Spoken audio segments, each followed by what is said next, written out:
Et salut à tous, on se retrouve à nouveau aujourd'hui pour faire un résumé du Town Hall comme chaque semaine. Le principal sujet de ce Town Hall, c'est les rewards en SPS qui ont été implémentés hier, donc on va en parler.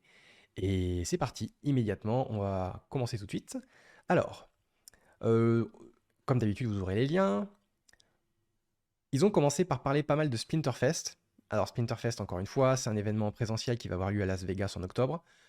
Je vais pas vraiment en parler parce que déjà, ils ont dit beaucoup de choses et ça nous concerne pas vraiment. C'est surtout pour ceux qui sont aux États-Unis, éventuellement au Canada, qui veulent y aller en présentiel. Mais comme nous, on va pas y aller, je pense, pour la plupart, c'est pas forcément la peine de passer du temps là-dessus. Même si ça va être un événement quand même qui va avoir des conséquences parce qu'il va y avoir des cartes promo, il va y avoir tout un tas de choses, peut-être des annonces, de la hype. Donc c'est quelque chose sur lequel il faut garder un œil. Après, les détails concrètement de l'événement lui-même sur place, c'est pas forcément quelque chose qui va nous concerner. Les SPS Ranked Rewards. Alors là, il y a des choses à dire. Donc, ça a été mis en place hier, donc mardi, au moment où j'enregistre cette vidéo. Donc, ça remplace les rewards en DEC. Donc, ce qu'ils expliquent, c'est qu'il va y avoir à peu près 80% de DEC en moins qui vont être distribués. Alors, d'où viennent les 20% restants? Ça vient essentiellement des liquidity pools qu'on peut avoir sur PancakeSwap, etc. Donc, on peut staker des pools de liquidité, fournir de la liquidité à la plateforme et recevoir des DEC en contrepartie. En tout cas, il va y avoir beaucoup moins de DEC qui vont être émis. Et donc, bah, on a vu un pump du DEC quand même assez important. Et même une correction du SPS, parce que je pense qu'il y a pas mal de gens qui ont vendu leur SPS pour acheter du DEC. Ce qui se comprend, c'est pas un move que j'ai fait, j'ai pas pensé à le faire à vrai dire. Mais ça se joue, hein, pourquoi pas. Donc, le DEC risque de remonter vers son peg. Enfin, risque, c'est une bonne nouvelle, hein. Ceci étant dit, j'ai l'impression qu'il y a eu peut-être trop de pression acheteuse et je le sens pas. Je pense pas qu'on va aller directement au peg, ça me paraît trop rapide. Donc, à voir, à surveiller. Donc, il y a eu une nouvelle interface, blablabla. Donc maintenant, oui, effectivement, je vais peut-être zoomer un petit peu pour qu'on voit. On voit moyennement, mais bon, c'est ici. Sur la page de staking du SPS. Bah, d'ailleurs, je peux vous montrer en fait mon compte, ça sera plus simple. Je vais vous montrer sur ce compte-là. Bon, là, je suis à 0 parce que j'ai pas encore joué ce compte cette saison-là. Hop, j'ai gagné un peu de mérite, très bien. Donc ici, voilà, quand vous faites vos battles en wild, je vais peut-être zoomer cette fois-ci. Voilà, là, on y voit un peu mieux. Donc sur la page de staking de SPS, quand vous faites des battles en wild, ça va s'afficher ici. Les battles en modern, les chests de fin de saison seront ici. Les chests de focus quotidien seront ici. Et vous pouvez tout simplement cliquer sur Claim All et ce sera directement ajouté à votre balance, donc à votre solde de staking de SPS. Donc c'est assez simple en fait. Et ce qui est intéressant, alors c'est intéressant, oui, il y a des avantages et des inconvénients, mais c'est que les SPS sont directement stakés, donc le seul moyen de les revendre après, c'est de les unstake. Donc en gros, comme il y a une étape supplémentaire, ils s'attendent à ce que les gens aient moins tendance à les vendre et donc à entraîner une meilleure stabilité de l'écosystème. Bon voilà, on verra ce que ça donne sur le long terme. C'est encore un peu tôt pour parler de ça. Et oui, il y a un bouton Convert SPS. Donc là, si vous avez du SPS et que vous voulez convertir en DEC, vous pouvez tout simplement le faire ici. Ceci étant dit, tac, tac, tac, voilà. Donc en gros, pour 1 dollar de SPS, vous obtenez 975 DEC. Donc ne faites ça que si le DEC dépasse son peg. Là, actuellement, c'est pas intéressant de faire ça. Si vous voulez transformer du SPS en du DEC, il faut que vous alliez sur une plateforme secondaire, un parti tiers, type Hive Engine pour le swapper. Ça, vous aurez beaucoup plus de DEC en faisant ça. Ensuite, alors oui, qu'est-ce qu'on peut dire de plus sur les rewards en SPS? Je ferai une vidéo d'ici la fin de la semaine. Là, pour l'instant, j'ai gagné uniquement des chests en silver. Donc j'attends d'avoir un petit peu plus de recul, d'avoir un petit peu plus de données pour vous en parler. J'ai 2 comptes secondaires que je vais monter en bronze 1 déjà dès ce soir. Comme ça, d'ici la fin de la semaine, j'aurai un peu de données, un peu de data en bronze 1, en silver 1 et en gold 2. Parce que mon compte principal, je l'ai monté en gold 2. Donc là, je vais gagner des chests en gold et je vais voir si on gagne vraiment tant de SPS que ça. Est-ce que c'est vraiment intéressant de passer en gold? Pour l'instant, c'est encore un peu tôt pour en parler. Il y a des gens dans la rue qui me regardent avec mon fond vert et tout. Bref. Oui, qu'est-ce que je voulais dire? Oui, donc je ferai une vidéo d'ici la fin de la semaine. Voilà, on fera le point. Pour ce qui est des rewards en SPS dans les brawls. Donc oui, ils ont dit qu'ils ont pas mal avancé en fait sur le codage au niveau du développement des rewards en SPS pour les brawls. Ça devrait être mis en place assez prochainement. En fait, le coding, il est fait. Globalement, il est fait. Maintenant, ce qu'ils disent, c'est que il faut qu'ils passent à la phase UI UX. Voilà. tout ce qui va être interface. Alors, je ne sais pas exactement concrètement à quoi ça correspond, mais globalement, si le codage est fait, là, c'est juste un peu l'équipe créative qui vont faire un peu de hardware peut-être, mais des choses assez simples. Ça devrait plus prendre très longtemps maintenant. Donc, ce qu'ils ont rappelé, c'est qu'il va y avoir 2,5 millions de SPS par mois dans les bros. Euh, à titre de comparaison, les Ranked Rewards, c'est 7,5 millions. Mais il y a beaucoup de gens qui ne sont pas dans des guildes, notamment les bots ne sont pas dans des guildes.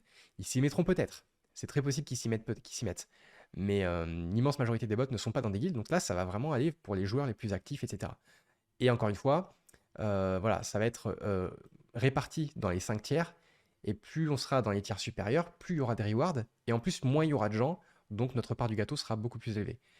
Et ce qu'il disait, c'est qu'en moyenne, il y aura 6 bros par mois. Ce qui est le cas actuellement à peu près, parce qu'en fait, en général, vous avez 2 jours pour choisir votre fray, 2 jours pour rentrer vos battles. Et en général, il y a une journée de battement entre les deux. Donc ça fait 5 jours.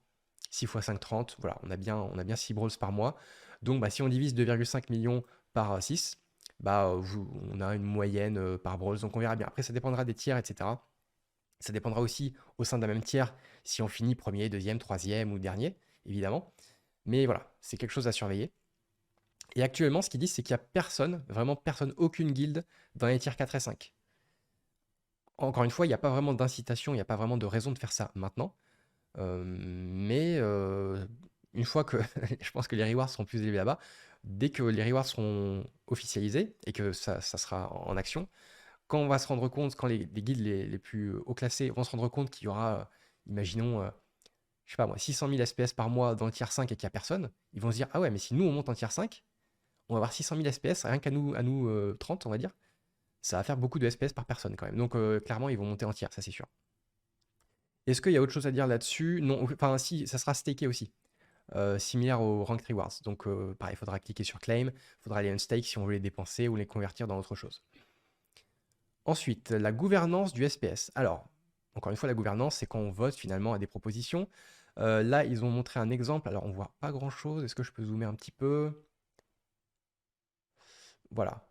Donc là, il y a un nouveau jeu qui a été annoncé récemment, Genesis League Soccer. Ils ont créé un... Alors, je sais pas si c'est un vrai vote ou si c'est juste un exemple. Mais en gros, est-ce que vous êtes excited? Est-ce que vous êtes content de cette annonce? Il y a 85% des gens qui ont voté pour. Alors, ouais. Et 15% qui ont voté contre. Ça, je pense pas que ce soit le nombre de personnes qui ont voté, je pense que c'est le nombre de SPS takés qui a voté. Ça me paraîtrait sinon. Mais c'est peut-être juste un exemple. C'est peut-être juste un exemple. C'est pas sûr que ce soit réel, j'ai pas regardé. D'ailleurs, on peut peut-être vérifier ça tout de suite.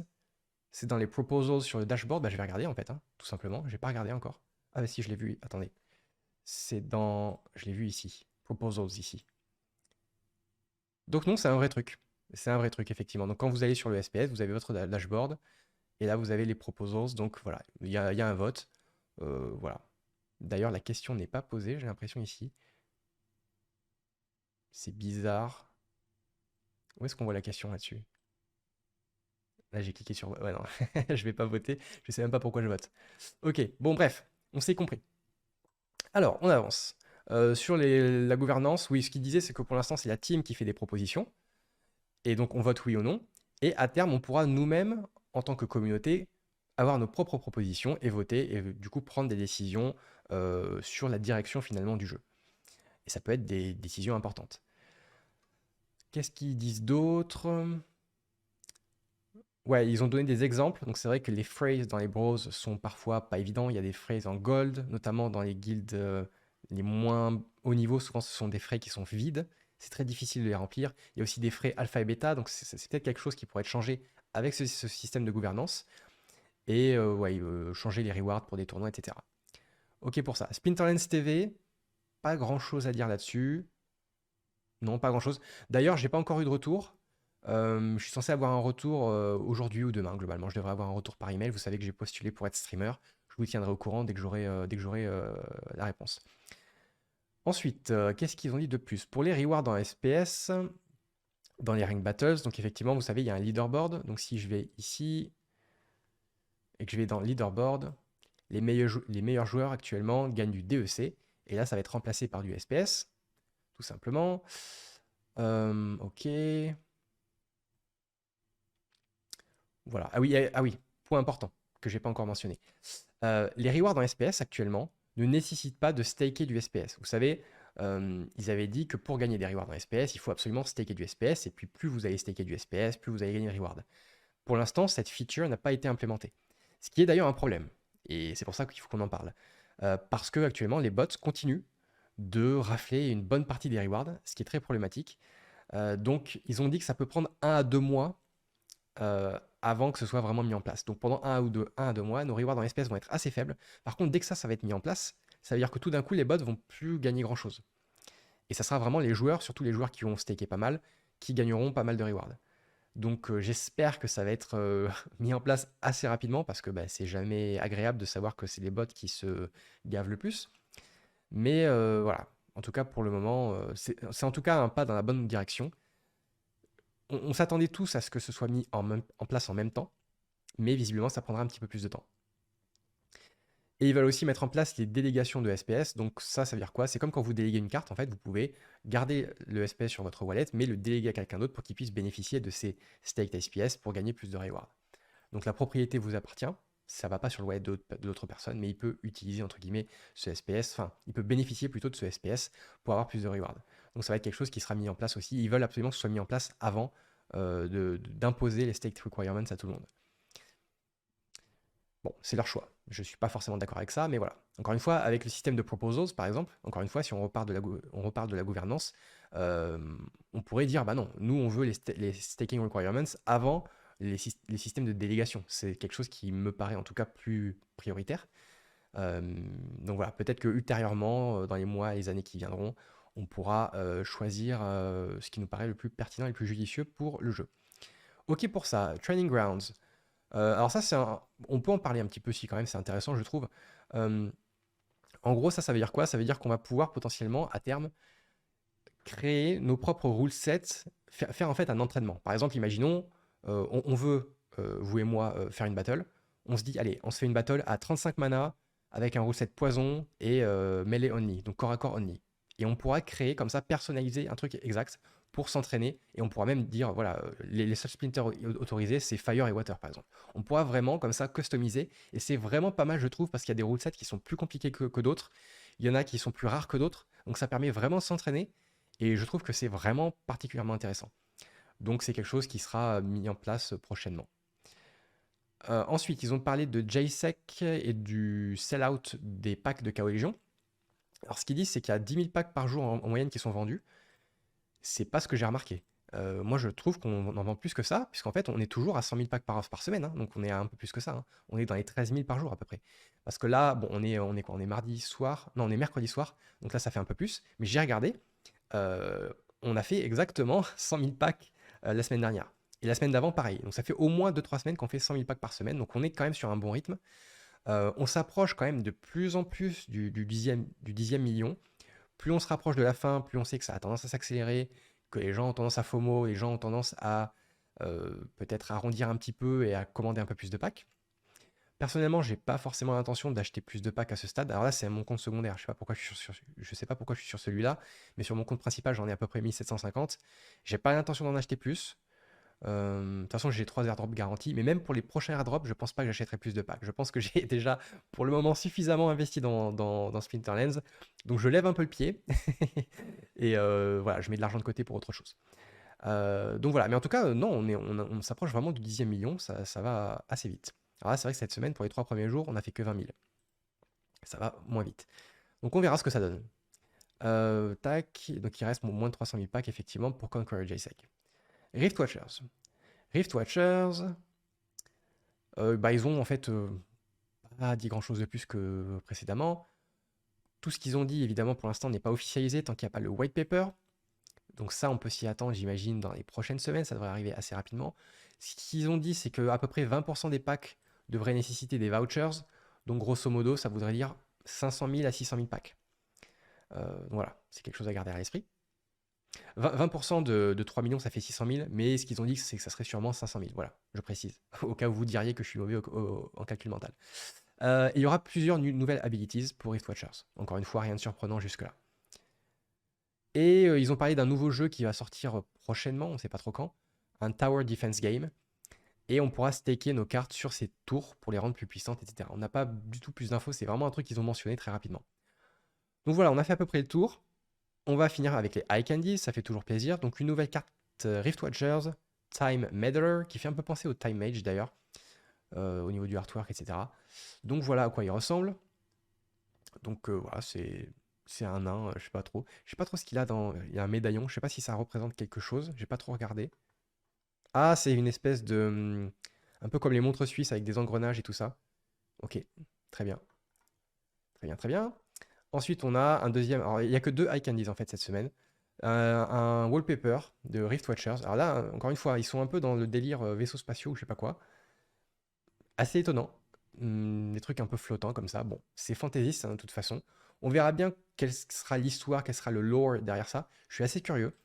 Mais voilà. Et puis, on a fait le tour. On a fait le tour, on a fait le tour. Donc voilà, j'espère que ça vous a plu. Encore une fois, on se retrouve d'ici quelques jours. On en est où par rapport à la saison? Ouais, il reste une semaine. Donc clairement, je vais vous faire une vidéo probablement samedi par rapport au nouveau reward en SPS. On fera le point et on verra ce que ça donne. Encore une fois, c'est pas aussi exciting, c'est pas aussi cool que s'il y avait eu les staking requirements, parce qu'encore une fois, les bots en prennent une bonne partie.